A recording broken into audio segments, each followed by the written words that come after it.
of the WSSR community for Season 12 Elwood Designs. As warm-up is done, qualifying's over, same for practice. All that's left is the racing action here tonight for 120 laps at Auto Club. And we got to start things off with your Lucky Duck Motorsports starting grid. As Lucky Duck Motorsports has been a part of the WSSR community for quite a while the last few seasons. They help drivers with rewards of cash money as well as helping with charities. You're going to see plenty of the different charities of Tiltify that Lucky Duck works with from all the different racers that are partnered up with Lucky Duck Motorsports. You could go check out more from Lucky Duck Motorsports on X at We Are Lucky Ducks. How many tires we get? Instagram, Lucky Duck Motorsports. Taking the top spot for the 7th time this season, Jake Nichols in a very comfortable position, but to his outside, the driver that's been chasing him since the beginning of this season, it's Brian McCann in the 8 machine in second. The 3-time champ of the WSSR Cup Series going to start in third of Larry Yingling with his teammate of the Cody Glencock's music racing team of Ryan Kelly in fourth. Thomas Green in fifth. All three of our picks starting in sixth is number 1 of Gavin Rogers. Vincent Sora, another threat to watch out for. He's gotten into victory lane here multiple times at Auto Club, starting in 7th. 8th is the 7 of John Forbes, who won here last season. We'll see if he can find the magic. Another driver who's hoping to find a little bit of old luck. It's the 57 of Chuck Sweeting, who won here all the way back in Season 1. Can the 57 get it done here in Season 12? Let's find out with Chris Stitz finishing out your top 10. Starting back in the 11th position is the Hello Kitty number 13 of Cedric Hunter, still rocking that pink car, well known throughout the entire league. Then starting outside him is Jan Van Leer, the number 10, a phenomenal finish for him last week at New Hampshire as well. Ollie Fonseca starting back in the 13th with Ben Key. New bigging in the number 77 machine and the number 27 of Jarrett Talmadge to his outside. And then rounding out the 9th and final row will be Brian Noel starting at 17th and Zachary Hall starting back in the 18th position. Where are you at? We talked to Zach before this race. This was an intentional call by the 32. We'll see if that decision is starting in the back. Not a bad call. Vehicle is going to help on the problem. Moving in too hard. Strategy, I feel like, is a good one when there is a stage break. You know, there's an absolute caution. Can we make it 30 on gas? That is not an absolute here tonight. 18 drivers, a little bit of a smaller field. Easily. In the past at Auto Club, which, based off the numbers, means we should have a smaller caution count. What is the fuel? There's a chance we could go caution-free, like we have had a couple of times. Going off this season. Like the first few laps, going fastest, 120 laps. It's going to be a long one. I'll probably go up to 35, evening. I guess. What do you think are going to be some of the major factors to watch out for this evening? Well, with the field more than likely going to be bunched up throughout the entire race, for the most part, it's save your tires. I always talk about tires, but saving your tires better than everybody behind you or even in front of you can I do know Jake Nichols was clutching every corner. And we could potentially see Zach Hall do that. We'll see how well he can save them. We do have a getting on and off pit road as smooth as possible. With no stage break, you got to pit under green, and that can easily I think he's already clutching. As well. Tonight, going to be marked as the 8th time running an Auto Club in the 12 seasons for the WSSR Cup Series, presented by Elwood Designs. Could tonight be another special one? I talked about how if you have the pole, it doesn't mean you're gonna win, because it has never happened in the WSSR Cup Series. Could race number 8 be the changing factor? Let's find out. Jake Nichols, Brian McCann, your front row as they enter the restart zone. Race number 2 of the chase is underway as the field gets up running speed. Strong on the outside, going to be drag racing down into turn number 1 is Brian McCann. 73 with the nose ahead down into turn number 1. So number 1, 73 will have his nose ahead, but Brian McCann has that outside lane. He's going to have the momentum coming off the turn, and it does look like he will be able to complete 73, but Ryan Kelly's going to follow him right through as well and challenge Jake Nichols on the outside as they dive into turn 3. And a little bit boxed in is Jake Nichols. He's got 3 drivers from the same team. That's Brian McCann. I just wanted to lead a lap. No, I'll save tires. The racing team, they have been incredible this season as a team, always moving together as a whole. And right now, trying to be the drivers. And Kelly, 1-2. Now, how do they hold back the field? And the driver we picked here today, the birthday boy, the number 1, Gavin Rogers. I guess he's saving. In the top and trying to move it. Gavin Rogers doing the work and following the other two that has made the pass around Nichols. He's going to make the outside work and get around the 73 machine as well, putting him up into third position as they go into turn 3. I switched to save mode. You might be using up a little bit. All right, I might go push. I don't really want to. Jake Nichols has had the opportunities to get to that outside lane. He hasn't made that move yet, so he's definitely trying to save tires for late runs. We've seen him do a lot better later parts of these runs than a lot of these other drivers, so this could be part of his strategy. Fastest lap of the day here on lap number 2 being completed, and it's the one of Gavin Rogers all the way up to the wall, though. You can see the pink machine. That's Thomas Green in the 31, are one of 2 pink machines we have out there on track for them. But the baseline 31 now forcing his Lucky Duck Motorsports teammate to the outside as Thomas Green ducks low through 3 and 4. That's an interesting take to see. Wasn't expecting Is Arrow bad? To force Nichols to now have to. I don't know. Like that. Yeah, an interesting move from Thomas Green, but Jake Nichols still falling back a little bit. Thomas Green, yeah, he's definitely clutching. Holding steady side by side with him as they get ready to go into turn 1. He's going to run a little bit harder into the turn. He's going to clear Jake Nichols. Nichols might have just let him have the position instead of fighting him. He's trying to move himself back down to the inside. But Thomas Green in fourth position now. In line, in up front. First driver going to be fortunate 2 wide. It's the one we're riding with. That's Vincent Sora. Sora, winner of this race all the way back in season 4. That race only had 3 cautions. They were running the first time for the WSSR Cup Series, the Gen 7 car. And we'll see tonight, Vincent Sora can maybe get up front as he's trying to. It's a really good day here tonight. Did not have the strongest run last week at New Hampshire. Went from being a title contender to falling all the way back, tied with 8th in points entering tonight. Back 14 points to Jake Nichols and Ryan Kelly. So the 15, he needs to get up front, lead, dominate this race, and I hope that some of his competitors have just saving as well here today at Auto Club to kind of reset those points heading into Texas next week. Yeah, a lot of the drivers that had a rough week last week. I mean, even Thomas Green, he dropped 6 positions last week. He's down in the 14th, 22 points behind. And I didn't say the first like 2 laps, and right now I'm showing I can go 37. Led. There's going to be extra points if he can lead the most. So all these drivers are trying to maximize the amount of points that they can potentially get in this race. So I mean, that's why we're saving. We're still keeping drivers up. like Thomas Green try to rocket their way up to the front. Season 10 champion John Forbes in the number 7 currently runs in 10th place, trying to find a way to get by Chris Stitz as well as Chuck Sweeting. As the 7 entering tonight, 4th in points, and he's trying to find himself his 13th top 10 of the season. Clutch at the 3 marker entering both corners. A lot of guys with 12 top 10s this season. But the one thing for John Forbes, 7 top 5s, 2 wins so far. And he's hoping a win here tonight can change everything. He won this race last season, and he dominated, leading 56 out of 120 laps last season in the Gen 7 car. And we've changed over to this legacy Gen 4 ARCA machine. Currently 7 really hasn't been comfortable this season, even with those stats I just threw out. When you watch John Forbes, those wins were not the most dominant wins, kind of stuck in there late.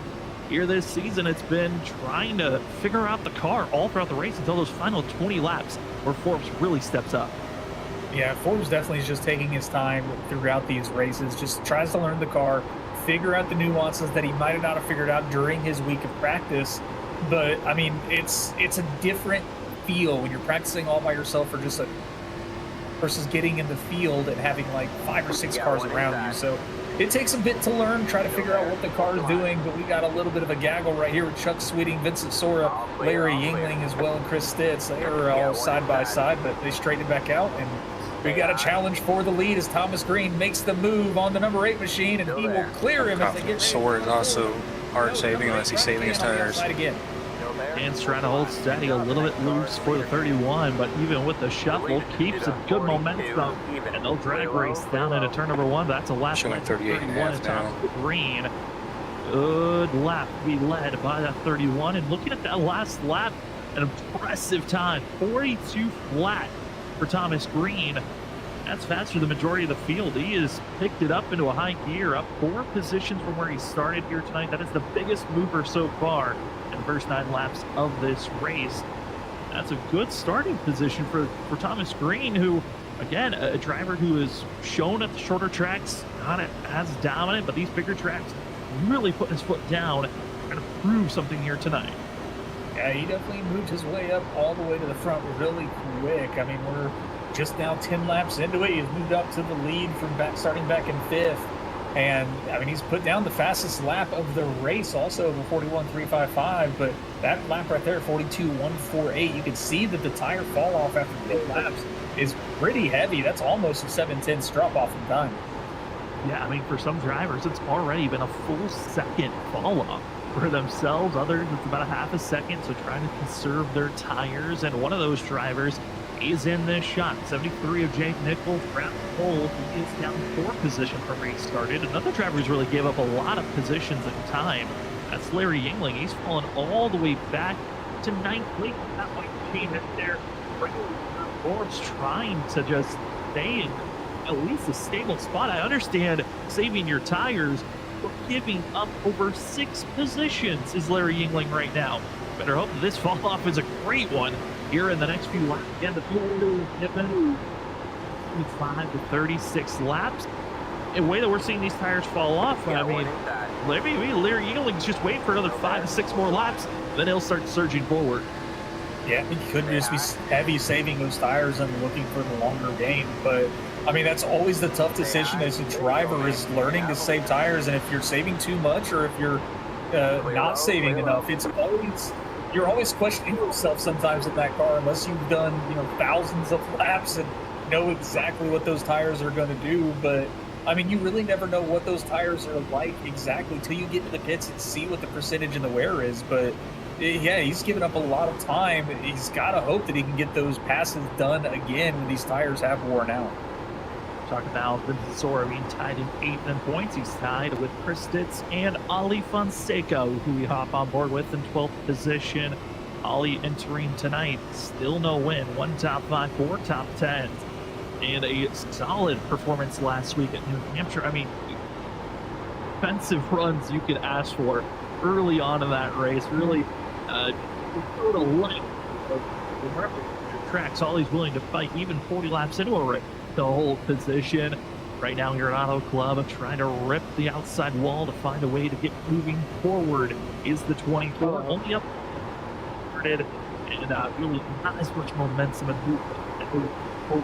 That home decided to start position last year tonight, only up 2 spots, but talk to us about just wanting to have fun up here tonight. And I think that's kind of a goal for a lot of drivers at this point. It's just find your joy in racing when it's kind of been a tough season for a lot of drivers. Yeah, it has been a tough season. A lot of drivers, were expected to do a lot better than they have been. So, I mean, just going out there, having a good time, there's nothing wrong with doing that. Even when you're fighting for a championship, sometimes it's nice to just go out there, enjoy what you've been doing every week on a Wednesday night. And Zach, I mean, when you start last, there's nowhere else really for you to go. Jake Nichols is going back up here and pass us. He's going to do all night. But he's doing a good job so far. We're sitting behind Brian Noel, trying to work his way forward. But Vincent Sora, a huge. He's going to show us all how to save. I don't think he's going to have the momentum to complete the pass. But through the middle, they're going to be 3 wide. He's making the pass on the number 3 of Ryan Kelly. And Stitz now going to be moving forward. A great move, a scary moment between the 17 and the 3. Once he passes me, then I'll be able to see what he's doing. To just take each other out. Luckily survive, and going to be seeing now another dive bomb move by the 15 of Vincent Sora, but you can see the entry. I didn't gain too much that lap. Off is where the 17 on the outside groove, able to really carry that momentum, and with no one to his outside, it's hold strong, and he tries to run down our top 4. We're about to get into a heated battle because the 1 of Gavin Rogers, as well as the 73 of Jake Nichols, they're about he gained there. Pounds on our top 2 of Thomas Green and Brian McCann.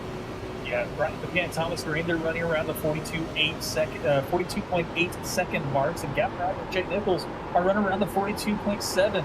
I just lied, 42.9 and 42.8, but still, they're running about a 10th faster than the front 2 drivers. Jake Nichols is making the move on Gavin Rogers. Gavin looks like he might try and concede it for the time being, but being on that outside, he might have the momentum. Saved every lap besides like 3 or 4. He will not, but and I think I'm going to struggle with you. We're seeing with Vincent Sora, the major passes he's trying to do on the the inside. You've got to set that up a long time in advance. You got down the straightaway. You just started kind of have to throw the car down there. You got to attack the turns because you need to be able to clear them going out of the turn. The person outside is just going to have the momentum, just going to be able to drag racing straight Ford was in clutch straightaways. If he was early. As diving down almost to the apron is the 73 coming back up the track, and Nichols looking poised. He let everyone else run their own race, and now being rewarded is the 73 up to second position now after making the pass on Rogers and now on Thomas Green. But it's Brian McCann currently up front, trying to find a way to scamper away. He's got a half a second gap between himself and the 73 of Jake. Trying to mirror drive to see what line he's running. We already know. We've seen this multiple times this season. Jake Nichols, you either trying to take the lead immediately, but if he backs off and he's being patient early on in the race, that is the most dangerous when Nichols is. Oh, he's running high 1 and 2. Okay. What the competition looks like, well, he's trying to save his tires and figure out the best way to just attack in the later half of the race.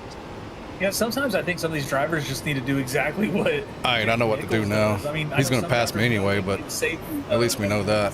So they'll just try to get out front, get as far ahead as they possibly can, so saving a little bit here and there to try and maintain that lead from Jake. But he is just so good at planning that long run pace for himself, saving those tires and having the better speed 10, 15, 20 laps into a run. And that's what he's showing right now, is he has closed that gap to almost 1/10 of a second as he's trying to make a move on the number 8 to take the lead back. I'm looking at the lap times. Nichols' last lap is ridiculous compared to the rest of the field. The next closest guy on pace was 3/10 slower than Nichols. He is on a different pace right now on rails. But you can see from Brian McCann, he is getting so yawed out and putting all the pressure on those rear tires off the exit of the corner, just knowing the lead. So important. You want to hold on and keep it as long as you can, because that fresh air is so nice to have. You can run whatever groove you want. And Nichols, I think that last lap gonna prove, okay, I've got speed. Let's see if I can get it out after cooling him off for at least a lap.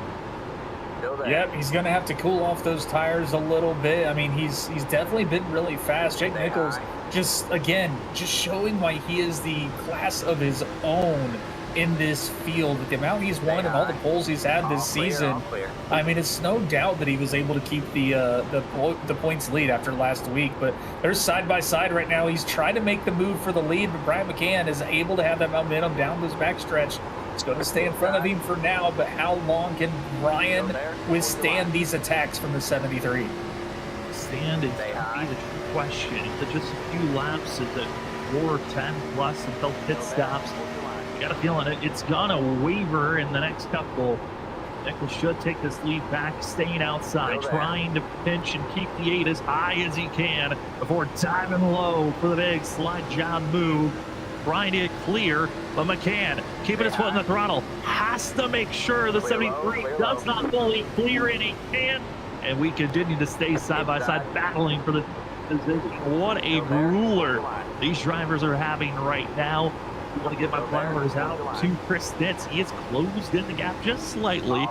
Gavin Rogers, Vincent Soares also there, but Chuck Sweeting in 7th place. This is the best long run we've seen from the 57 so far. Staying in the top 10. Good job on his part, as McCann.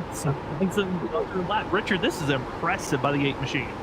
It's impressive, but I know Jake Nichols, like the way he drives, I think he might just be playing games with Brian, forcing him to, drive the car a little harder on these exits to keep himself in the field. As you can see, getting a little loose out of the turn. Oh, almost tapped the wall, but take the lead. Jake Nichols just waiting around, waiting for his tires to cool off a little bit before he starts his onslaught of attacks again. Just going to follow the wake of the number 8 machine on this outside line, going to try to build up that momentum and maybe make a drag race down the front of it. Find the run, go for attack mode, and it looks like the attack mode might be on for 3rd place as Gavin Rogers gets to the inside. Gonna be side by side down into turn number 1. As like you said, Jake Nichols just forcing the 8 to run higher, go a little bit faster. Gavin Rogers and Co are kind of having their own duel, and Rogers just an easy path 1 and 2, just one corner, and it's already done for third. Can force, but McCann still leads this race, but he is feeling the pressure, the hot seat, all on the 8. You don't want to make a mistake, even with knowing that you're keeping the lead for now. Yeah, you don't want to make any mistake at all. But Brian, I mean, we've seen the speed that he's had earlier in the season. Also, one of the very first drivers to be able to challenge Jake Nichols and pass him under green flag racing. So, I mean, Brian's got the speed. He's got the long run pace as well. So he's doing a very good job keeping Jake Nichols behind him. But just for how long we'll be able to keep it up, we're about 10 laps away from pit stops. And there almost was a time of a caution. Ollie Fonseca, Jared Talmadge making a little bit of contact on the entry of turn 1 under this lap. Big save by the 27. He'll lose all the momentum he was building up.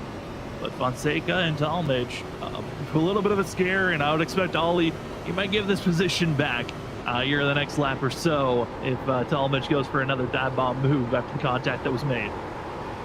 Yeah, I mean, these two drivers have been racing side by side, and they are always racing aggressive around each other. Ollie, he is a very defensive driver. He does not let you pass very easily. It's like his car is 3 lanes wide at times.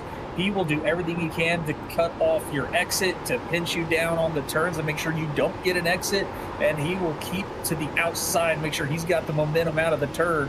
So Ollie Fonseca, one of those drivers in the field that's just extremely hard to pass at times. Yeah, that's kind of what I was expecting to see right here. Ollie sees the 27 go for the dive bomb move, backs off, and is like, all right, now we're equal, now we're even. I'll stay behind you on this straightaway, but all gloves are off, heading down into turn number 1. And these two had their history last week in New Hampshire. They had 3, almost 4 rounds of just Ollie trying to defend and hold back the 27. Which is for a few laps, but I'm looking at the 67 behind them. That's Larry Yingling. I am got on that. Jake Nichols backing off and then able to attack place. Larry Yingling was almost following identically what the 73 was doing, but when Nichols went forward, Yingling has fallen backwards. Now outside of the top 10. I was not expecting that from this 67 machine. Yeah, I wasn't expecting that either. I was expecting, you know, at least him to start moving forward at some point, but he just keeps falling further and further back. But we're watching teammates right now, Hunter and Zach Hall. They're side by side. Zach Hall's trying to make the pass on Hunter and move up his 4th spot. He'll make the pass now. But, I mean, Zach Hall is just slowly and methodically passing cars one at a time. And now he's got Jan Van Leer, who's been really loose the past couple of laps. But Cedric Hunter not giving up. He's back to the inside of the 32. And into the wall. You could see there was Chuck Sweetie in the 57. He was just hugging the wall off the exit of turn 2, losing multiple positions for the driver that was trying to stay inside of the top 10 before pit stops. No longer going to be the case, as now we're less than 10 laps from expecting our first pit stops of the night. All drivers want to get to lap 30 before they make their pit stop. Happening in the middle of the field up front, Jake Nichols. I think this might be the first time he's got a chance to slide and take the lead, and he just continues to put the pressure in McCann. That rear end has been slipping more every single lap, but he still defends for another attack and rally by the 73. He is defending harder than Helms Deep right now. Brian McCann doing a fantastic job is keeping Jake Nichols behind him. I mean, it's going to be interesting to see, even to hear what his rear tire percentage is going to be on the wear, because as much as he's been slipping that rear end out, it's got to be a very angry set of tires. But I think now Jake Nichols is going to be able to clear this pass, and he will, right up to the front there in front of Brian McCann. Again, looks like he's going to have a little bit of a run. A little slip up there for Jake Nichols also, but he is now on the lead. It is going to be really hard for any of these drivers to catch him now. Yeah, I mean, having the fresh air, really not as close as I think Gavin Rogers wishes he was. Thomas Green starting to rally back on his lap times, and that's with the battling back and forth that Nichols and McCann have been having. This is going to be our first real see of what pace does Nichols have, but he brushes the wall. A little bit of a scrub mark, forcing McCann to back him off. And that hurt him greatly. That's a big gain for Gavin Rogers, about 2/10 after that slide and tap into the wall. And for Jake Nichols, maybe got a little bit too generous with throttling up there off the exit of the corner. Yeah, this is a very good sight right here as we were riding along with Gavin Rogers. You can see how much counter steer these drivers have to put into this car to keep it straight. You know, you're turning left on these turns, but as you see, he's kind of got the steering wheel turn a little left, and I did not practice pit entry. You can see him counter steering, turning to the right, trying to keep his car as straight as possible. As the number 8 of Brian can, he is pitting Big pit this time, Ryan. Just heads up. 30 laps on track under green, and so is Cedric Hunter. And that kind of was the window a lot of guys were looking for. Yeah. They all knew that this was going to be a multiple stop race with the window being around 35 that you could to. And I love the call from Brian McCann right when he got past. Okay, we're at the 30 lap marker. I held off as long as I could. I kept it as close as I could. You need to maximize on this pit stop and take off and go. The only thing I'm kind of worried about is because of how great the drop off has been on the tires.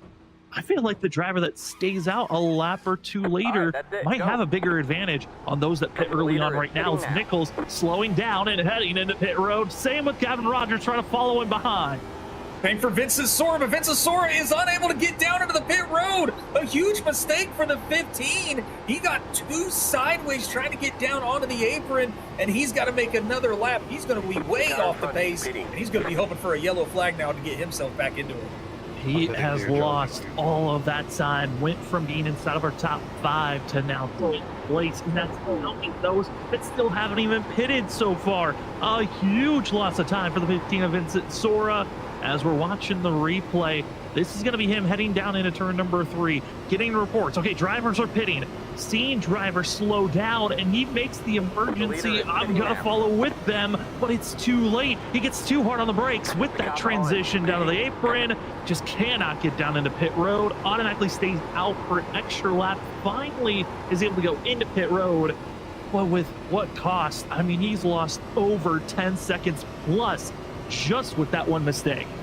Yeah, that's, you know, I was saying your race could be made or broken on pit road entries during green flag pit stops. And Vincent Sora, a prime example.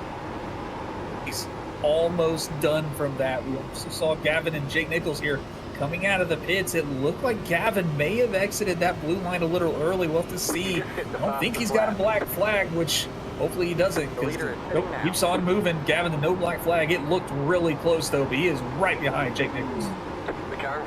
That's for what you have to do. Fastest lap of the day is going to be from Brian McCann, who's leading all drivers that have already pitted. The gap, 2.5 seconds just by pitting a lap earlier. But is that 2.5 seconds a big enough gap over a 30-lap run? Yeah, let's be the true question. Ryan Kelly, Ollie Fonseca, Larry England, Douglas Newbigin, still they can stay out for another lap or two. But over the radio, Ryan Kelly has already announced he's heading into pit road this go-around. Ollie Fonseca, Larry England, Douglas Newbigin, those 3 drivers, now they've got the hard choice. Do you pit now? Do you pit later? There's almost contact between Talmadge and the 3 of Kelly, as Kelly goes with a much earlier approach heading down into pit road. Almost looked like a really fast entry. Was able to get it woed down, though. Forbes on the exit of pit road. He's out from getting his service, but Ryan Kelly, I mean, I think this pitting this far late could hurt these drivers. We'll have to see, you know, in the next 25 plus laps to see if it actually benefits them. But in the early stages, it's not going to be very beneficial for them. I mean, some great work by everybody, though, getting on pit road for the most part for everyone, getting off clean. These drivers are just putting on a great show for us tonight after the first round of green flag pit stops.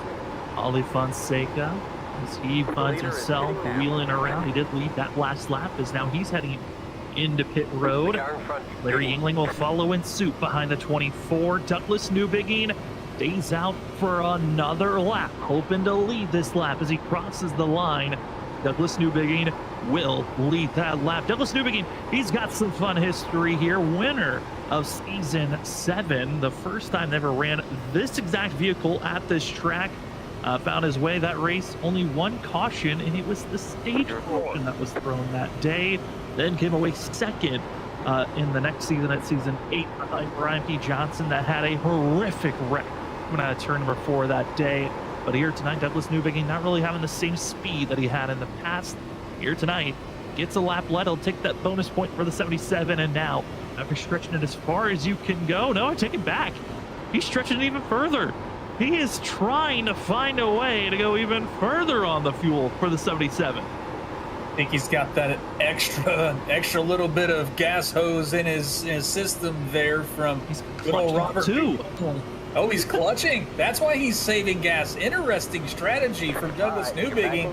He's playing this fuel-saving strategy over everybody else. We'll have to see how this plays out later in this run. But if he can get to lap 41 or 40 heading into 41, there this whole entire race and cut a fuel stop away.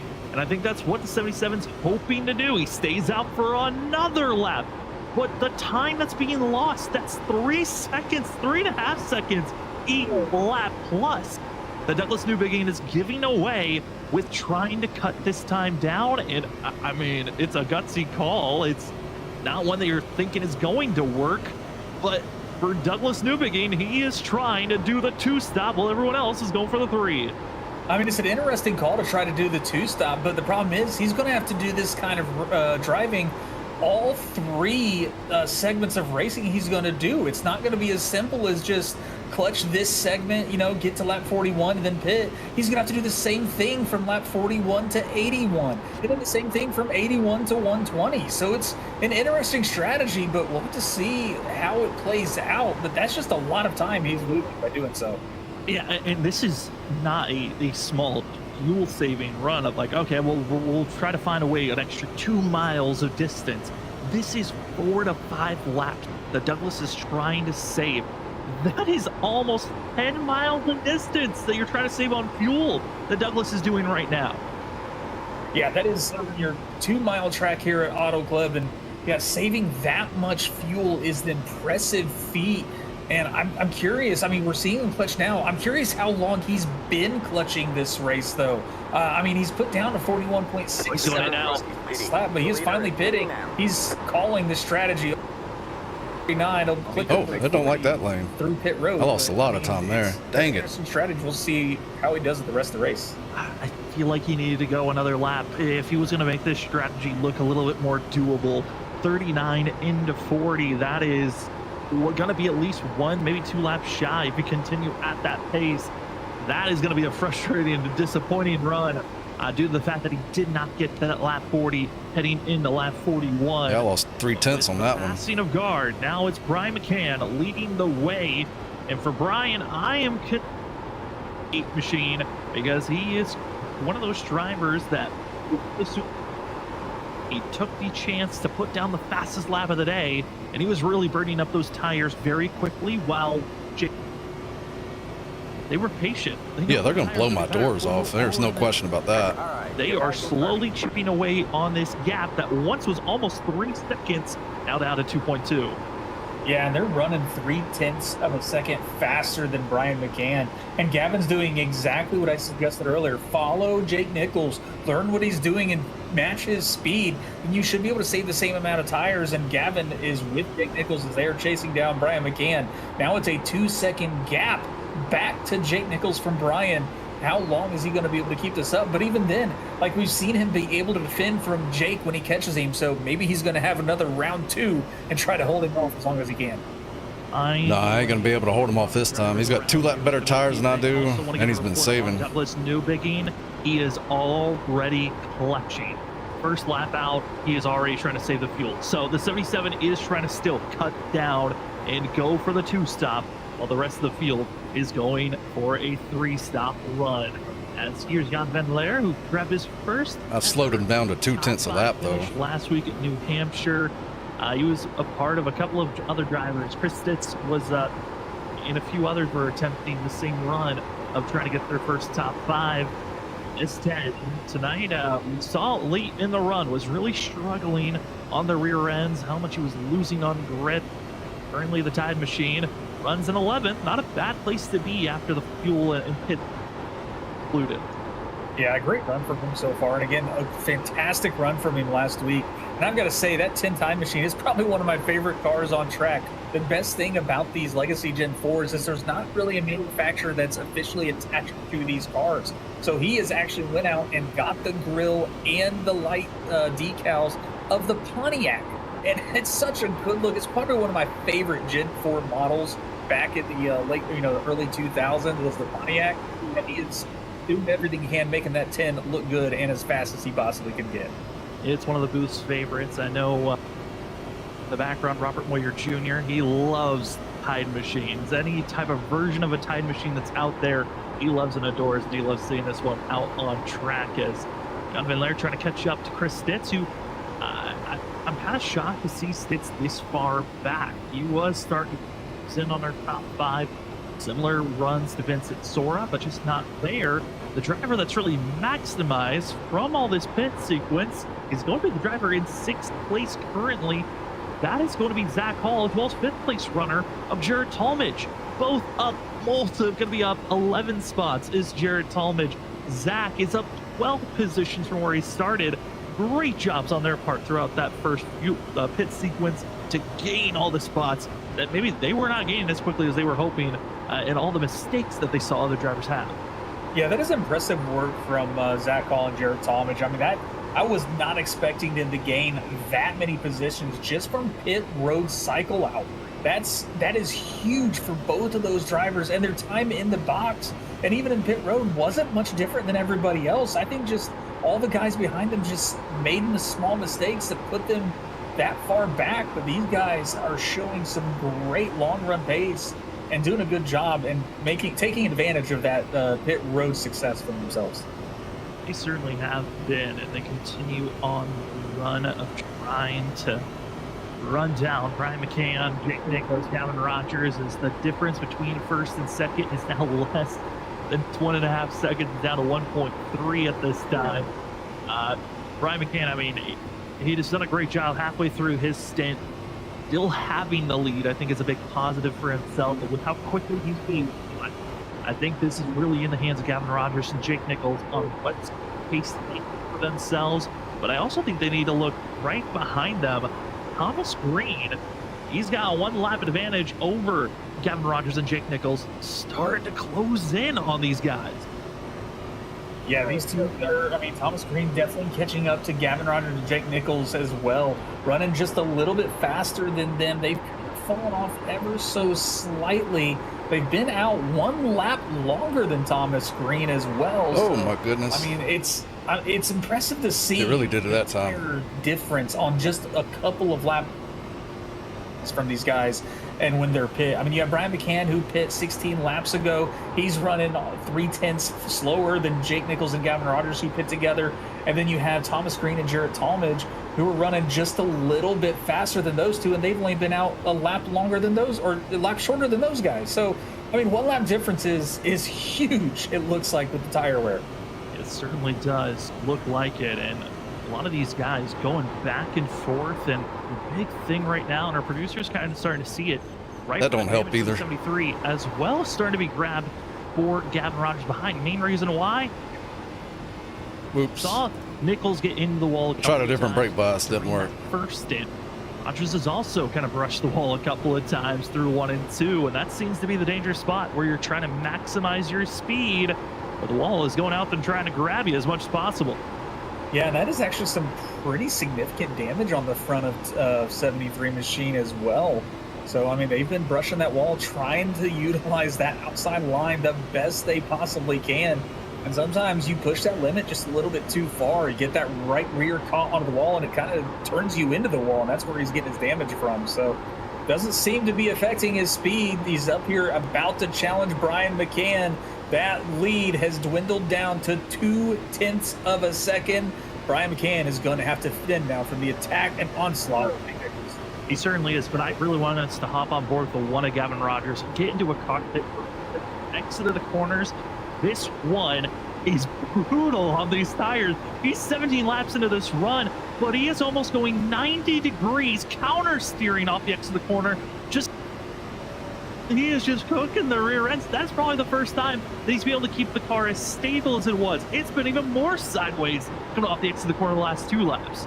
Yeah, he's trying to get every inch of speed he possibly can from this car. And I mean, I think Gavin needs to start looking into doing some dirt track racing, because that's exactly what you need to do when you're racing those super late models and sprint cars on a dirt track.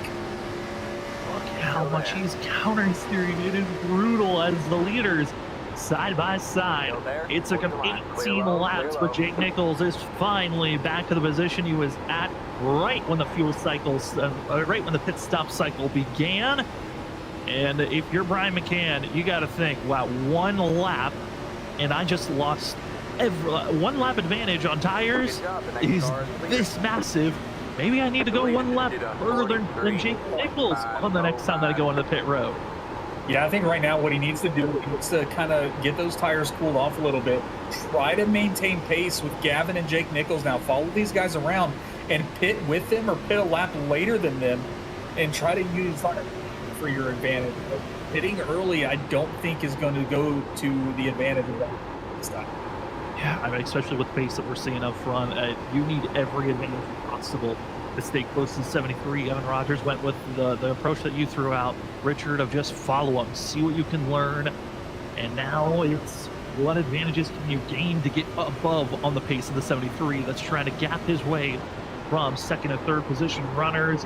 Thomas Green, I'm looking at his lap time. Overdrove the crap out of that one. Keeping faster than Jake Nichols, another driver who pitted with Thomas Green. The unfortunate thing is that he's 2.5 seconds back. Jared Talmadge, he is one of the fastest drivers on track currently, runs in fifth. Now we got to be thinking, if he wasn't had been sliding and lost about over a half a second for the contact with Ollie Fonseca, he could be closer to Thomas Green and a little bit closer to fight with maybe our top four right now. Yeah, he definitely could be, but I mean, his lap times are just screaming around this track so much faster than those guys up front. I mean, if he keeps it up, he should be able to catch them before the next round of pit stops, and then he can just pace along with these guys, pit with them or pit a lap after, but he's done a fantastic job catching up to this group up front. This might be a sign of his pit stops expected to be opened up here in the next 9 or 15 laps. It's going to be the window for a lot of these drivers to enter pit road at the time. If you're Douglas Newbegin, you've still got a long way to pit stop. He is going with the very oddball strategy of trying to cut down on one stop, saving the fuel. He's currently runs in 16th position, attempting everything to save the fuel to make it to the end. Here's another driver that's overdrove that time too. And the 98 machine. I gotta quit doing that. Just trying to figure out these cars, find a little bit more pace. He's currently in survival mode. We need to keep up with Gavin at least here. Mad. Let's see how Ben, who runs back in 17th place, what is he feeling back here as he's going with a little bit of a different approach, get down that white line and just make this track as short as possible and make it off the exit as clean as possible, as he's doing everything to keep this thing straight. Yeah, he's doing all he can to keep this car under the best possible control he can. He's not overdriving the car. You know, he's keeping it as straight as he can as well, trying not to counter steer. Comfortable with the counter steer a lot of these drivers have been doing. I mean, I know from personal experience sometimes, like I'm trying to feel where that counter steer is on these cars can so scary at times, because at one point you think you're doing enough countering and then all of a sudden you're just spinning around. But Ben Keeney's just trying to drive as comfortable and safe as possible back here. Yeah, counter steering is so difficult to deal with. I have that sense of, okay, I'm on that thin line, I'm maximizing my speed, to I just gripped up and I'm throwing myself into the outside wall is so close to just a small mistake. And you're doing that as watching some drivers trying to rebound off of their mistakes. Vincent Sora, who missed pit road, gave up over probably 8 to 9 seconds with missing pit entry, and how much time he just threw away. Currently back in 11th position, trying to find a way to stay ahead of Chuck Sweeting, and who's in 12th place. Says 15's night, complete shift. Went from I needed a perfect night tonight to get myself back into the fight for the championship, to tonight could be the nail in the coffin for Vincent Sora, trying to become a second driver to be a 3-time champion. he might not be getting it this season. Based off this performance, he's really got to change things up in the second half of this race. I don't think it'll be a complete nail in the coffin. He'll still have a little bit of control over it, but he's got to have a perfect final 4 races of this season as well. So he's doing everything he can to try to maximize the amount of points he can, even fathomably get at this point. He seems like he is struggling with that car also. I think he overdrove the car trying to move his way back up through the field, and he keeps bobbling and bouncing all over these turns, trying to keep this car under control. And it is just not going his way without, the mistake he made going over there. Well, you talk about bobbling and having mistakes that you're trying to recover from. Here's the 00 Brian Noel.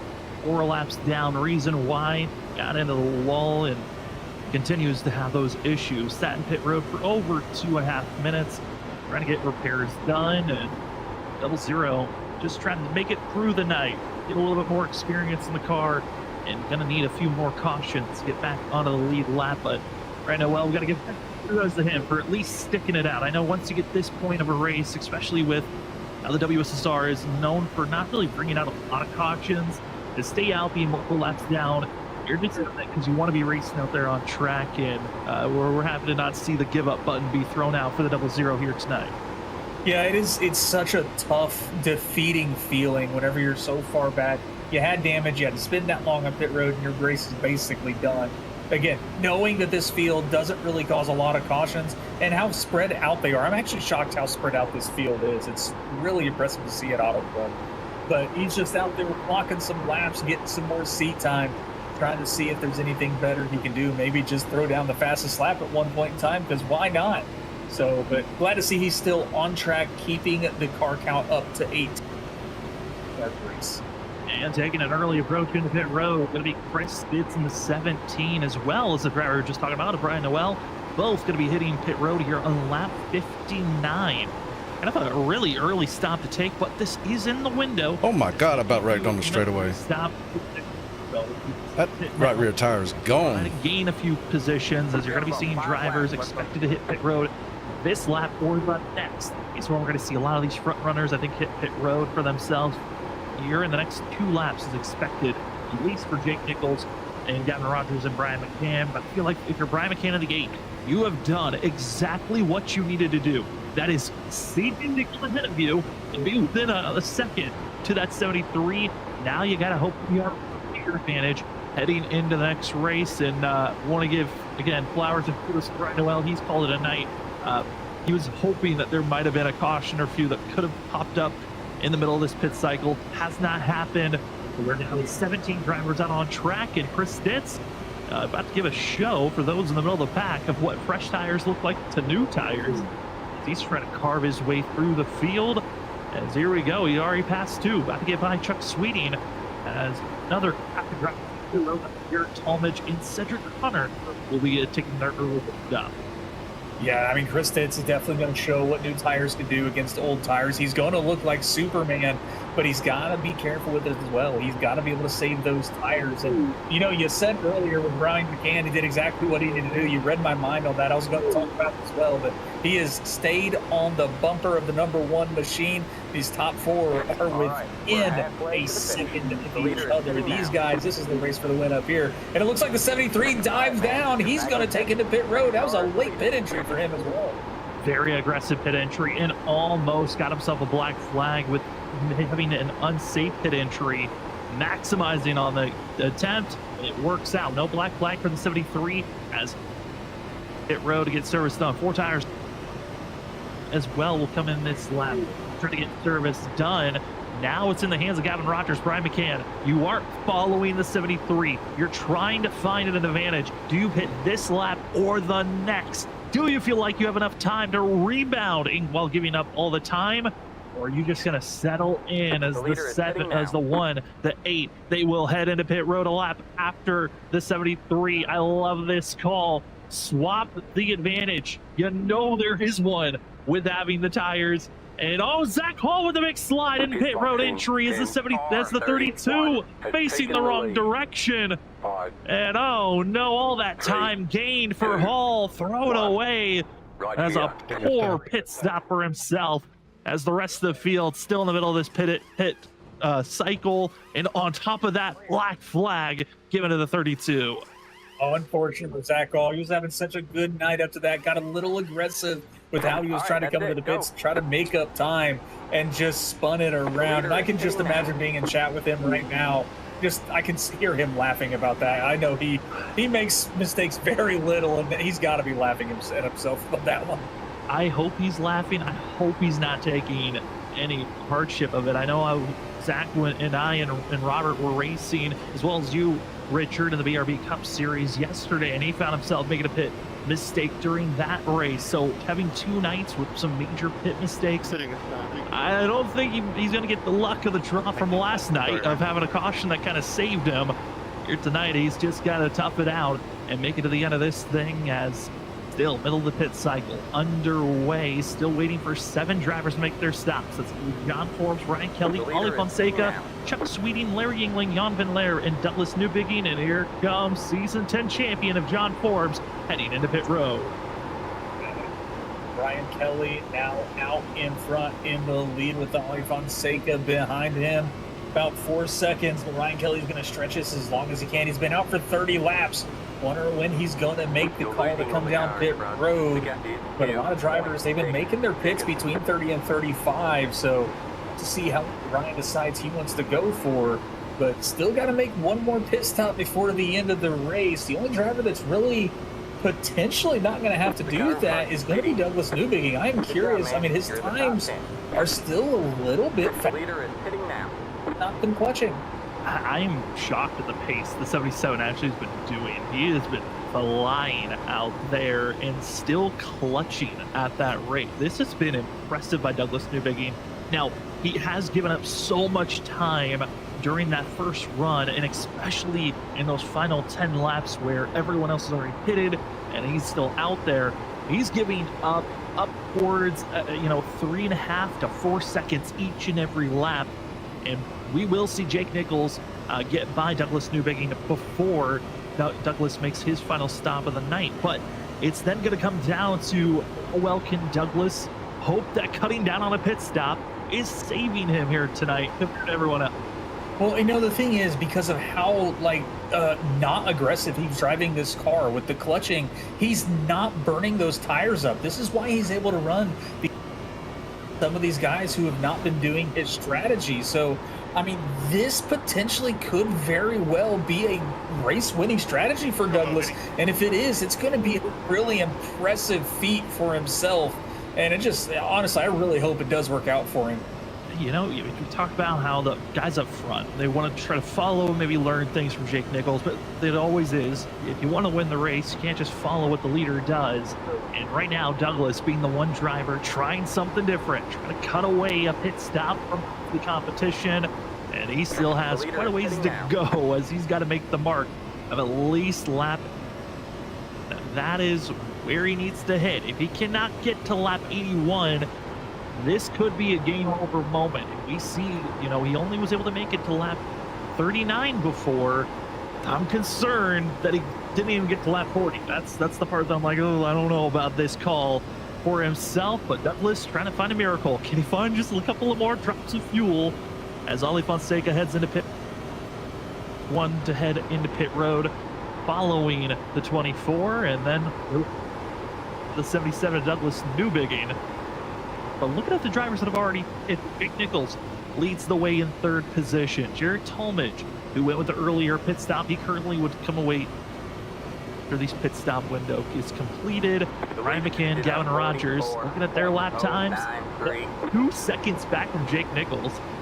This is great on their part, but I'm concerned that Gavin is following the pace of the 8 machine, because Brian McCann has been torching those tires when he gets freshies on. Usually, the lap times, it's not anything, extremely fast for themselves. Kevin Nichols, Garrett Talmadge are both running 42.1, so they're definitely going, much slower than Brian and Gavin themselves. So maybe they need to dial it back just a little bit, but that 2-second gap, they've got to eat into it somehow, some way, a little faster. So that's probably why they're running just a little bit harder themselves. At 67 here, right along with Larry Yingling, still out on track after 33 laps leading this race. he's got to figure out when he's going to make this the trip down pit road to get service. But Douglas Newbegin, he's about 8 seconds back from Larry, still clutching his ride, and I think he'll be able to make it to that magic number that you were talking about, Sam, about 81. Because he's been clutching this entire stint versus the start of the race where he was going a little bit faster for the first couple of laps. And also, they had that little run of having the first lap before the start of the race. Maybe that killed a little bit of extra fuel that the 77 was looking for. And little bits and pieces find that extra time. It's now into pit road going to be Larry Yingling, as he's felt like he's gone as far as his fuel will let him go, and that's not clutching. The driver that has been clutching and hoping that he's found the clutch bone to get himself into victory lane for the second time here at Auto Club. Staying out. He's got 10 laps of what can you find on saving fuel on this run. He's got to save 5 extra laps.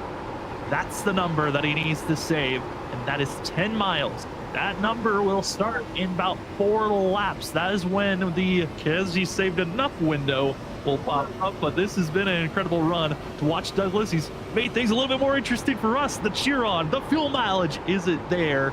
And if you would like to make a choice of, well, would you like to race like the pros, or at least feel like you're racing like the pros, head on over to GTR Simulators today, one of the major sponsors that's been a part of the WSSR Cup Series for multiple seasons.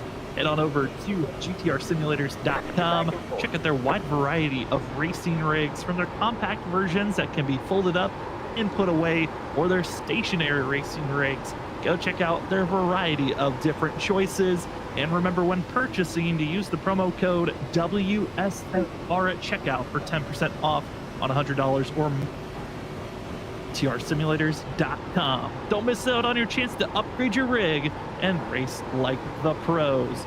Speaking about racing like the pros, I mean, this grouping of drivers, it was a gap of about a second, almost 2 seconds. It's now down to less than a second between these 4 drivers: Jake Nichols, Jared Talmadge, Brian McCann, Gavin Rogers.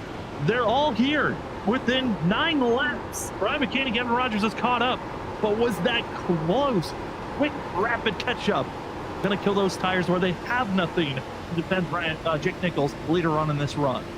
Yeah, it's going to be interesting to see how much they've used to try to catch these guys, or if they're kind of not good with each other now. But Jared Talmadge, again, another phenomenal pit road experience for him. He's able to get through, and he's up here in basically second place once Douglas makes his pit stop.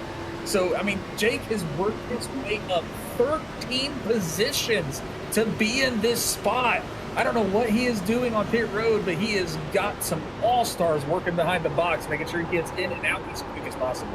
And you know what's crazy? I'm looking at his box time, on how long he stays in pit road box, getting service done on tires and fuel. He has one of the longer stops of all drivers. It's just because he's pitting a lap or 2 sooner than his competition. That gains, and the fact that he's been able to spread out his tire wear and tire heat throughout a run has allowed the 27 to keep and hold his positioning. Really has done a fabulous job, and honestly could be the driver leading this race when the pit cycle ends if he wasn't tapped and spun by sliding by Ollie Fonseca. That would have been putting this 27 as our leader, or about to be the leader, as they caught up to Douglas Newbegin. Yeah, they've caught up to Douglas Newbegin now, but Douglas still sticking to his guns, clutching his ride. He's got about 6 more laps to save on fuel before he needs to come in, but I just hope he can make it those 6 more laps. He's been clutching, but the 73 gets the boost there. But these guys are fighting back here for that second position. They were almost 3 wide going through turns 1 and 2. Well, contact between the 27 and the 24. Now, Jared Talmadge, he needs to bring out some Ollie Fonseca defensive moves. Defend, hold on, and the 27 defends for another run. And continuing on his way, is now going to get in line with Douglas Newbegin to get that draft. Now we'll move up. 77 is trying everything and hoping this strategy will save enough time. But due to the fact that he has been caught and passed before making his second pit stop, I'm concerned that Douglas Newbegin, even with a pit stop, he's in a losing run. And the net gain that looked impressive, I don't think it's a winning one, because he needs the pit, so does the rest of the field. And just one more stop for everybody means that this is not a net win for the 77. Yeah, I think the only thing that can save him is maybe just taking some right side tires and fuel. But, you know, it just depends on, I don't even know exactly how long it takes to fill these cars up if 4 tires are about the same time as a full fuel tank. So, I mean, it's a bold strategy still, and he's sticking to it, but I don't think it's going to pan out the way he was hoping in the end there. But these 4 drivers up front in the lead, Jake Nichols, Jared Talmadge, Brian McCann, and Gavin Rogers, they are still going at it for that second place. But the thing is, they might be trying to go at it for second place. They still have to catch Jake Nichols if they want a chance to win this. But Nichols is right there. I mean, he's right in front of him. He's just 3/10 ahead. You still have him in your windshield. It feels like it's touching distance, and you're just having a fun stack 3 wide. Brian McCann got to be careful with Talmadge, though, almost brushing the wall. That big wiggle, loss of time, really wasn't much. They're actually still gaining on Nichols, so windshield, okay? If I can keep these drivers within a distance, I'm saving my tires. They're abusing them. Maybe I'll have that advantage in the later run of this race. While Brian McCann and Rogers, they continue to run, and honestly, I feel like it's the one that's in the best position of this whole group, but that's if he can make clean passes efficiently when he decides to go into go mode. Yeah, I don't think Gavin's really been overdriving the car. He's just been kind of putting it in a place to try and get a pass done.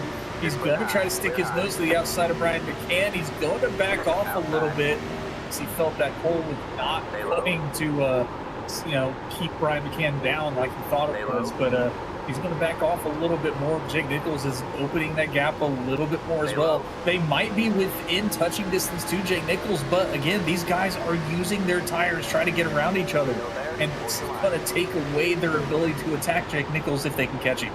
Brian McCann and Gavin Rogers, you still have about 10 to 15 laps for maybe that final window pops up. You're thinking about making your final stop.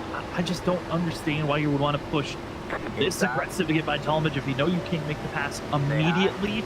Just ride behind him. Don't kill those tires, and don't throw away your race as McCann tries to hold back the momentum of the 27. That could be the case. Talmadge dives down low. Rogers following the 8, hoping he's chosen the right line that will move forward. And also, no, lap 80 into pit road. Douglas Newbigin, he got to 80, but it wasn't 80 to 81. It was 79 80. This is going to be close for himself. He's going to be about a lap. Final stop for himself. We'll see if it works out. But this is going to be a fun one to watch as Jake Nichols, Brian McCann, and Gavin Rogers and Jared Talmadge, these 4 drivers, this could be the hunt for the win, unless Thomas Green can come out of nowhere, who's about 1.7 seconds back, trying to close in the gap. Yeah, Thomas Green is also looking pretty sharp right now. He's a little further back, grind and run as smooth as he possibly can to catch these guys, build his speed up, as they've been fighting for the past 5 laps now. But it looks like Brian McCann should be able to get the run on the backstretch. Gavin might be able to follow suit. He's going to be able to get his nose to the outside of Jared Talmadge. This puts Talmadge in a really bad spot. He's going to lose 2 spots in 1 turn. Caution come out. John Forbes battling back in 6th place with Ryan Kelly. Gets into the outside wall off the exit of turn 2. Keep it rolling for himself. Those rear tires for the 7 starting to fade away, and he's actually on some of the fresher tires of everyone that's out on track currently inside of the top. Better tires than the 7. A little bit of extra pressure from the 3 trying to run down those front runners. They're currently about 3 seconds back from Jake Nichols currently, but we'll see how the exit turn 2 here. Does Forbes get loose again? A driver just counter steering every lap. It's impressive to watch and see as the 77 of Douglas Newbigin right behind them and watches all these drivers going back and forth. Going back and forth. I mean, John Forbes is hoping for a mistake from any of those drivers ahead of him. I mean, it's getting close. Gavin's looking to make a move on the inside of Brian McCann, but he's going to back off, not do very smart. But John Forbes, they've caught up to Douglas Newbigin. He is now a lap down. He is going to be, that was his last pit stop if he can make his strategy work. So we'll have to see if this works in these last 40 laps for himself. But, oh man, it's going to be a tough one for Douglas Newbigin. And Douglas is still clutching. He will still be trying to make this strategy work. He made that. He's going to lay in it. He'll be pitting for the rest of the night. And that last lap was his fastest lap of the race, a 41.6, and that's about 3/10 slower than the fastest lap of the race, and that's with him clutching at times. This is impressive by the 77, who's now caught our front four, and now has to look for a way to zigzag around him. Yeah, he's got to find a way to zigzag around it, but I mean, like, he's not really going to be much faster than them, but he's got to get ahead of them. He's got to get a little bit of space between them so he can make this work out, because, I mean, he just lost so much time doing this. I don't think he was expecting to catch him after his pit stop. Absolutely not, but he'll have to go down low and just gain as much time as possible and see where the cards line up. And like we have out there in chat of We Are Lucky Ducks, if Douglas gets a caution at the right time, it's still there. I mean, it's still possible for this 77. He's now back on the lead lap, so a caution would help him out. And all these drivers do have, as tonight they were given 4 extra sets in pit road to work with. Everyone still has an extra set here this evening to put on if we have some late cautions that kind of change things up and spice up the action. But I know our top 4, they're going to give us such a show here after this final pit stop. Here's some of the drivers in the back half of the top 10. Ali Fonseca, Vincent Sora. I mean, this is a tale that we saw in the first about 40 laps of New Hampshire last week, and they're back at it again. 9th and 10th place, Fonseca, Sora.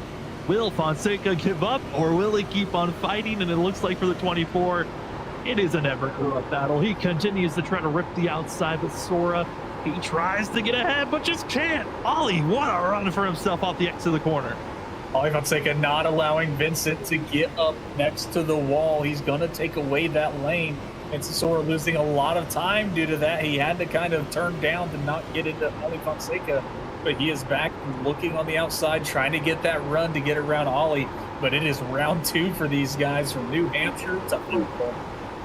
Just continue to brawl back and forth. What a frustrating feeling to see that it's the same driver last week that you're being trapped behind. And I know for us personally, Richard is doing a lot more racing for myself. You've been doing a lot of racing outside of the WSSR. When you've got that one driver, you cannot find a way to get around, and they're always fighting you each and every week. It is such a frustrating point when you finally get near them during the race. Yeah, it is. Like, they're ahead of you, and you're like, I know I'm going to catch them, but it's going to be a long, frustrating couple of laps until I can get around them. And it can really mess up your rhythm. It can mess up your mental a little bit also, and just completely throw you off for the next 5 to 10 laps afterward sometimes. So, the quicker you can get around them, the better off you are. And it's just, Ali Fonseca has been that thorn for Vincent Sora. So it's been rough for these two. And as these drivers continue to go back and forth, Ali Fonseca ripping the top, making it work for himself with the pressure tires of those around. I want to bring up our race report as drivers getting ready to make their pit stops here tonight for their final one. Douglas has already made his final one, but if you're just joining us for the first time this evening, we have been caution-free. Yep, 0 caution, ran 88 laps, and it has been a clean and green race. We've had plenty of different lead changes with the different times we've gone into the pit road. It's been primarily Jake Nichols, Brian McCann, Gavin Rogers that have been the front runners for most of this evening. But it's been a great Auto Club race, kind of giving shades of that season 7, where there was only 1 caution that evening. It was the stage break. And the driver that won that day, well, it's the driver that we're hearing how his strategy will work out. Douglas Newbigging won on that very low caution count day. Here tonight, he might need a caution to get back into this fight, but he has actually been running some really good lap times for the 77.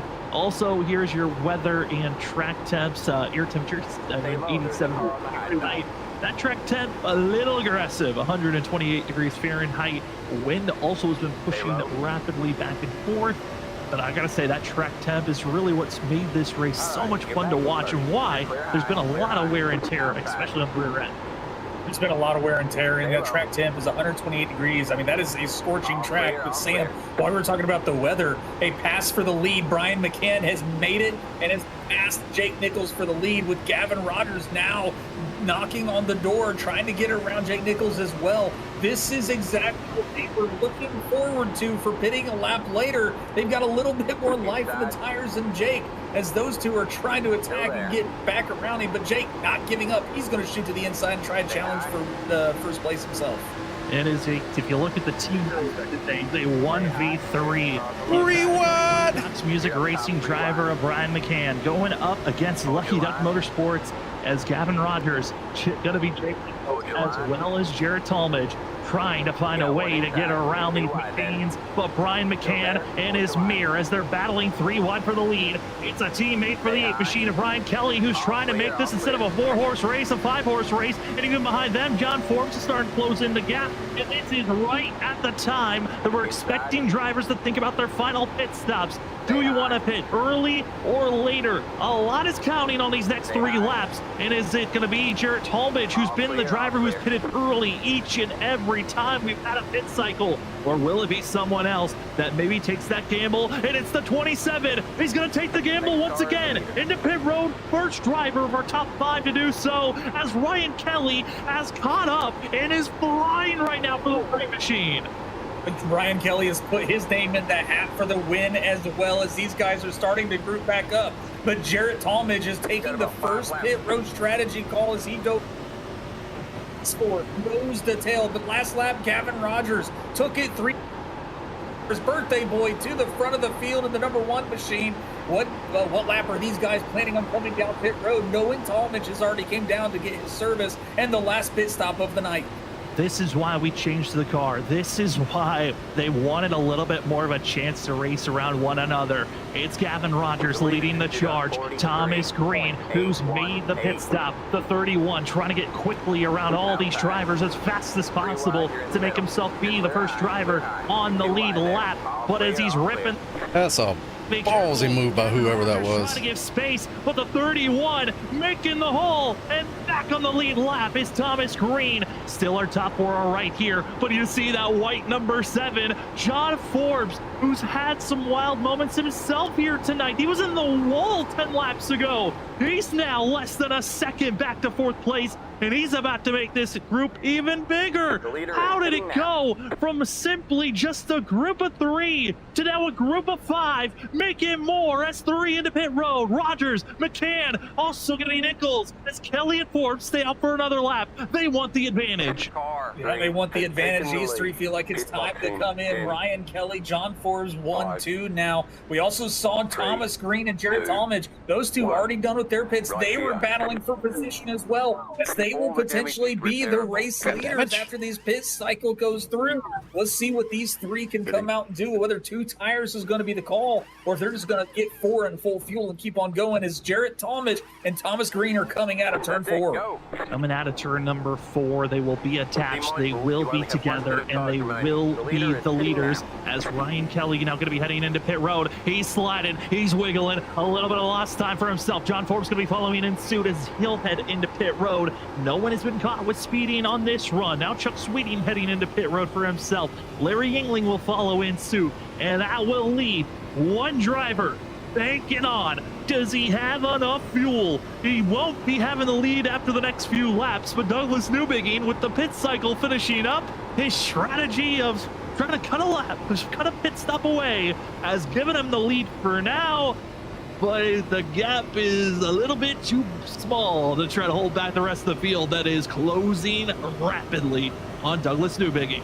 Yeah, they're going to close in the next 3 to 5 laps and get around him. It's just, I think this pace that he has is just unable to get the gap that he really needed with this clutch strategy. I mean, it was a long shot, but again, if a caution comes out, he's still in the ball game. He can get in a free pit stop, basically, as a lot of drivers will probably come in and take their last set of tires as well. So, I mean, Douglas Newbigging could still come out in a very big advantage here if a caution does fly. We also want to say thank you to those out in chat of Lucky Duck Motorsports who just gave us a super chat of popcorn flying. $1.49. Thank you so much for donating and supporting the team. This is now the critical moment. Looking at these drivers, how do you want to run this race? You've got Douglas Newbigin, who's just going to be out there. He's a sitting duck. Then you've got the other Lucky Duck Motorsports drivers of Thomas Green, Garrett Talmadge. Do you burn off your tires to try to build a big enough gap? Or are you going to be like Gavin Rogers and Brian McCann, who've already pitted and are just sitting where they're at, slowly getting those positions and times back? Or is Jake Nichols, who took that approach of saving to an extreme over the 1 and the 8, he has backed off from being a half a second off of Brian McCann and Gavin Rogers. He's a full second and a half off of Rogers. This is an aggressive approach by the 73. How well can he get tag on and go? We also want to say thank you once again to Lucky Duck Motorsports for another super chat of $1.99. Again, thank you for helping to support the broadcast crew. But Richard, this is it. This is the madness. Who's got the better? And it's just a difference of 3 laps of when you decide to go into pit road. And the varying strategies these drivers have went with, and it's all about tire wear. It wasn't about fuel. It wasn't about amount of time on pit road. It was all about how long you want to be able to make these tires last. I mean, we saw 1 lap can make a huge difference after 27 plus laps. So, I mean, these drivers, I mean, they're all, think they can best. I mean, we saw John Forbes almost throw his name into the hat there for the win. We had Brian Kelly catch up to this group of drivers near the end of that run. So I think when it comes down to the white lap, we will not know who's going to be winning this until they cross the start-finish line. I know on our ticker board, this is for second, but they are about to close in and pass Douglas Newbigin very quickly of Jarrett Talmadge and Thomas Green. But I got to throw it out to you. What is going on with Jarrett Talmadge and Thomas Green? Why are you battling this hard? This is the almost exact scenario that we saw last season at Roval, where teammates are racing each other so aggressively that they throw away a good finish. Do not battle each other. Don't waste each other's tires. Pick who's the fastest, let them roll and follow them as you're trying to get by Douglas Newbigin, the driver who attempted. You got to give credit on the fact that he tried something different compared to the rest of the field, cutting his pit stop into just 2 compared to the rest of the field that went with 3. Richard, I'm shocked on the fact of how much battling was just happening there between the 27 and the 31. And, and their teammates as well with Lucky Ducks, so it's interesting. I mean, I know these drivers of the Lucky Ducks, they all race like it's, they're going for the win each and every single lap. They race each other all hard. But I think for a strategy part for the end of the race, I don't think that was the right call. They were racing really hard. Right now, Jarrett Talmadge does have the lead. It looks like Thomas Green will just kind of fall suit and just save a little bit, let those tires cool down. But Gavin Rogers is slowly starting to catch them. Ryan Kelly also that's Brian McCann, slowly starting to catch as well. These guys are moving up through the field and catching these front 2. I hope they didn't waste or burn up those tires a little bit too much and allow these guys to catch when they didn't need that to happen. Well, let's get these sponsorships in quick, because this final 20 laps, you're about to see 7 drivers on top of each other. We want to say thank you to TrophySmack.com. TrophySmack been a major sponsor, again, with GTR simulators for a very long time. If you want to go get yourself a championship trophy to support yourself, to show off your glory or your low moments, they've got championship belts, rings, trophies, as well as their Wall Smack product. Wall Smack is a metal high gloss art piece that you get to choose what image is on there. For some drivers, they've been able to go get their race winning moments on a Wall Smack. Some just like to put their own logo on it, and you can go find yourself getting a Wall Smack at TrophySmack.com. And remember, when Nick Nichols is use really the dropped code off. WSSR Smack for 10% off from TrophySmack.com. We also want to say thank you to our white flag sponsor, that is Sim Precision Prints. If you're looking for 3D printed sim gear or just one-of-a-kind pieces built with passion and precision, head on over to simprecisionprints.shop and check out how you can get your own 3D printed product from them. Remember, also when purchasing, remember to use the promo code WSSR at checkout for 10% off on all purchases $50 or more. It don't like that line at all. It didn't take long for Thomas Green and Jarrett Talmadge to be caught with all their battling and bickering back and forth. The driver who pitted 2 laps after them, Gavin Rogers, has passed Thomas Green. Brian McCann is behind him. Same for Ryan Kelly. Jake Nichols is still a second back, but joining Nichols is John Forbes. 7 drivers, 18 laps. Richard, I got a feeling this is going to be a pack racing finish when we get to the end of this thing, because everyone's slowly starting to closer and closer. Yeah, they definitely are starting to close in on each other, and Thomas Green, he's starting to falter back, but this could be by design. He could be letting these tires cool off a little bit, get some life back in them before he can start defending and move his way back forward, or he could just be playing the blockade that stops the rest of the people from coming.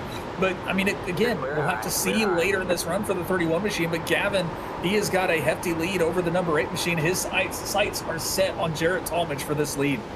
It's Gavin Rogers, the birthday boy, trying to find a way to get into the lead. Yeah, and I'm going to have to let Ryan by, too. Came away second. He's faster. Last week, second by 7 1/1000ths of a second to Ryan Kelly. A pass that he thought would have given him a win and could have been the points lead heading into tonight.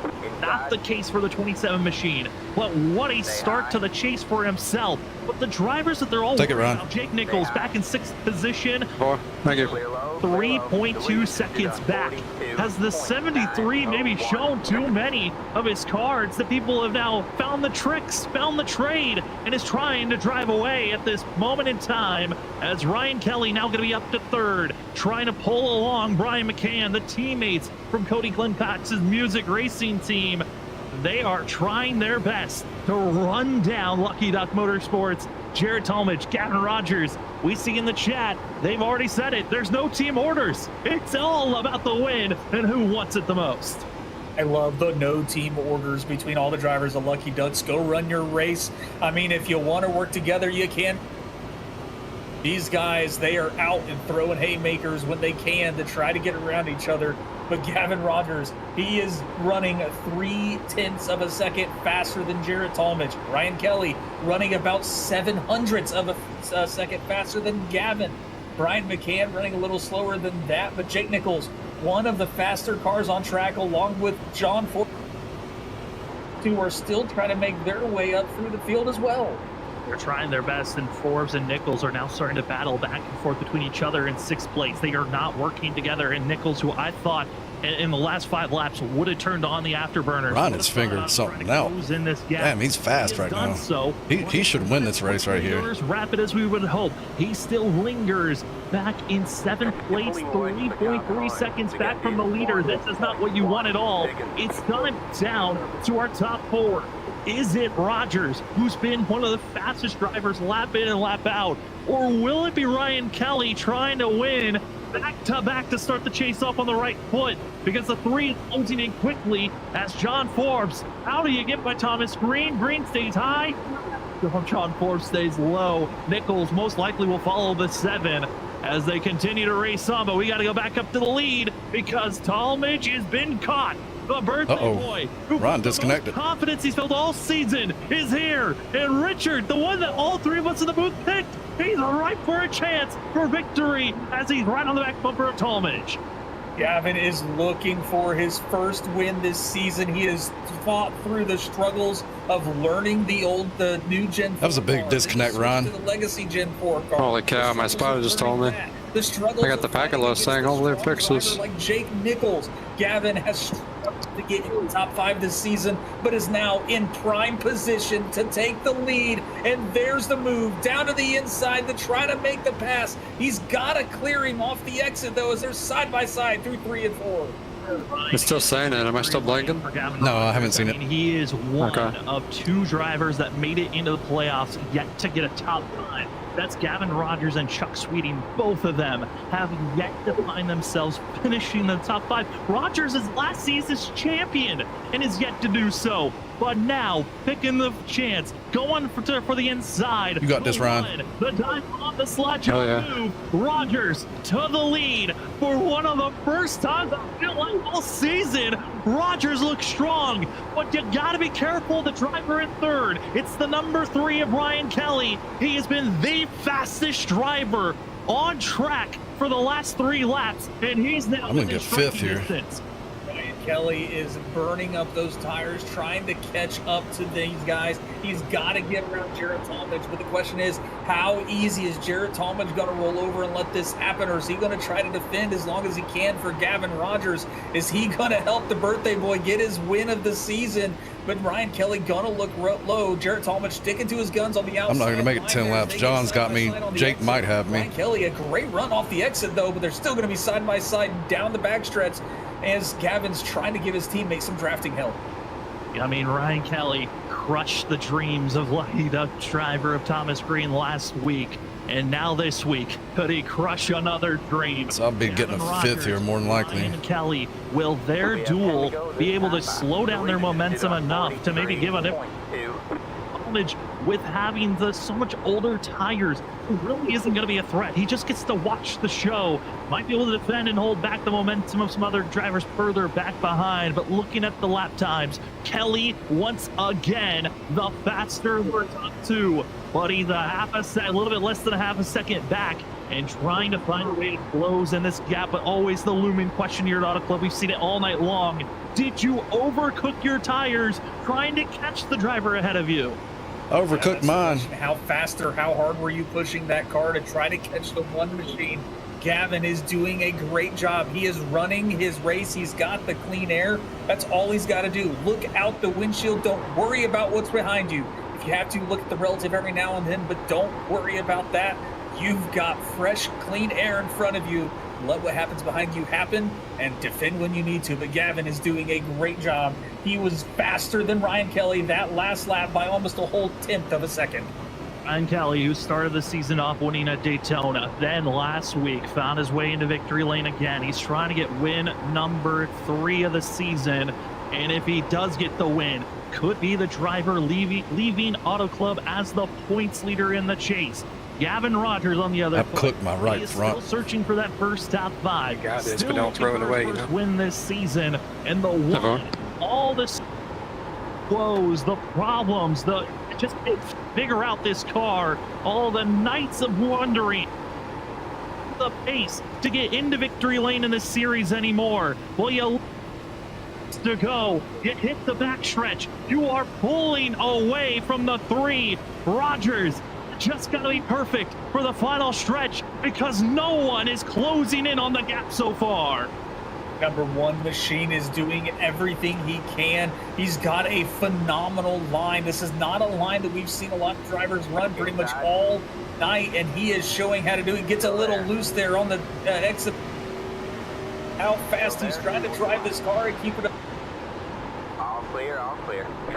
That lap as well. He is just putting down faster and faster laps, doing what he can to keep this car in the lead. Last time that we saw this one machine in victory lane, it was during the playoffs of last season, September 17th. But he finally get the win. It's been a long time going for this one, but each lap it gets tougher and tougher. The more you have to counter steer, the more hold on. I'm looking at the competitors. It's just Ryan Kelly. Ron backed off. He's your only driver you have to worry about. I thought he had it for sure. He's fading. John Forbes has been trying to close in the gap, but he's starting to plateau. And We all started driving different. That's why we're all spread out now. He's fallen to 6th and is not closed in. He's lost over 2 seconds since the last time 3 machine. And Jake I guess I drove the most aggressive. Cars in this top 6. I've lost the most out of it. It's unnatural to see for Jay Nichols. This is not what we expected to see. But Gavin Rogers just putting on a clinic, still leading ahead of Ryan Kelly, 5 spots up from where he qualified in the 6th position. Gavin did it perfect. This is what Gavin has been looking for all season. A track he loves, a track he won at. He wants to get that feeling back again. He would love to get that feeling once again. I mean, this is the track that Gavin Rogers found himself into victory lane. He's won here at Auto Club in the past. He's won at Michigan in the past in this series. This is a oval that this is one of the only ovals that you really see Gavin win, and he is certainly putting on a show here tonight. He was learning, watching Jake Nichols for that second pit stop, and he was trying to find a way to get any advantage. He saw that pitting later was the advantage that he was looking for. Ryan Kelly looked for a chance, and after that last lap, during this lap, that 3 starting to creep a little bit closer. Within 4/10, the dream might not be solidified because Ryan Kelly is now 3/10 away with 4 laps to go. 4 laps to go. Gavin had speed. I hope he saved just a little bit. Maybe he thought he had some time to save a little. Maybe he's pushed too hard. We've got to see. He was 2/10 slower than Ryan Kelly that last lap.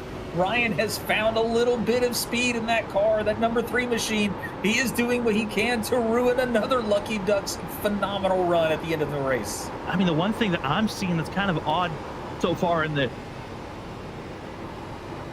have been ripping the top late in the runs. They have been using that every single stint so far, but the last 10 laps, Rogers, Kelly, they've been staying low. Another 10th cut away. Kelly is there with 3 laps to go. 3 to go. Kelly in striking position, almost 2/10 behind Rogers. Rogers, that was a good time for a caution. Got to play defensive now. Once Kelly gets it up, this is when you got to pay attention to your rear view mirror. Got to figure out what Ryan's been doing. Figure out where he might attack and see what you can do to defend against it. He looks like Ryan Kelly's going to be a little higher than he has been all run so far. He's going to try to do a later apex, try to get a little bit more of a momentum shift. He's got the run. He might get to the bumper of Gavin this lap. I mean, you got to be careful of your Gavin Rogers. I mean, Ryan Kelly has just been beating you off the exit of turn 4 every single lap. You got to change. You're losing all of the ground that you just had. It's less than a 10. 2 to go for Gavin Rogers, Ryan Kelly. We still wait. If a caution happens this lap, we'll head into overtime, or will it just be the duel? Gavin Rogers, Ryan Kelly. Kelly's hoping to sweep so far the first 2 races of the chase. Get his first win of season 12. And as they exit out of turn number 4, Kelly, he stays low. He's trying to build the momentum. Ain't gonna be able to get him, is he? Goes with the outside lane, hoping it builds up enough momentum, and it will be a better run for the 1 machine. As they look up to the flag stand, it's your Sin Precision Prince. White flag out in the air. It's Rogers. It's Kelly. Let the duel begin. Here we go, Richard, down into turn number 1. Turn 1 and 2, the first of 4 to go. Gavin Rogers still in the lead. He's doing what he needs to do, staying on the outside. He's going to have the momentum. He's trying to get a little bit of an arrow block towards Ryan Kelly also. He breaks the draft down the backstretch, not giving Ryan any more speed as they dive into turn 3. Gavin staying high, but Ryan Kelly to the inside. Dive bomb move by the 3 machine, but the 1 of Rogers, he's got the run, he's got the line, the 3 drifts it out, and nice swing, Gavin. Rogers from heartbreak, disappointment, break the curse, they're into victory lane. Rogers wins at Auto Club. Gavin Rogers back on There you go, man. Good job, driver. form, the number 1 machine, a clinic at the end of that race, and his signature. That mid-race racing was pretty good. We love to see anytime Gavin Rogers wins a race, he will drift his car through the next turn. That was tough. Phenomenal win to celebrate. If there's a championship for finishing 12th in a race, I think I'd be the top 3 contender. He broke the championship curse. He broke the curse of every single time that all 3 I remember of us this on the race. booth pick a driver that usually have mistakes happen. And Gavin Rogers, through all the adversity, I just want to know what I did so wrong. He First round, I was fine. in a victory lane. Happy birthday to Gavin Rogers. This is going to be one that all of Sundance is going to be loving. This is one that Gavin's going to adore. He is back in the win column. He finally 5 curves. Good racing. See y'all next week. Gavin, he's going to enjoy this one. I know for I'll take Ryan, Thursday next week.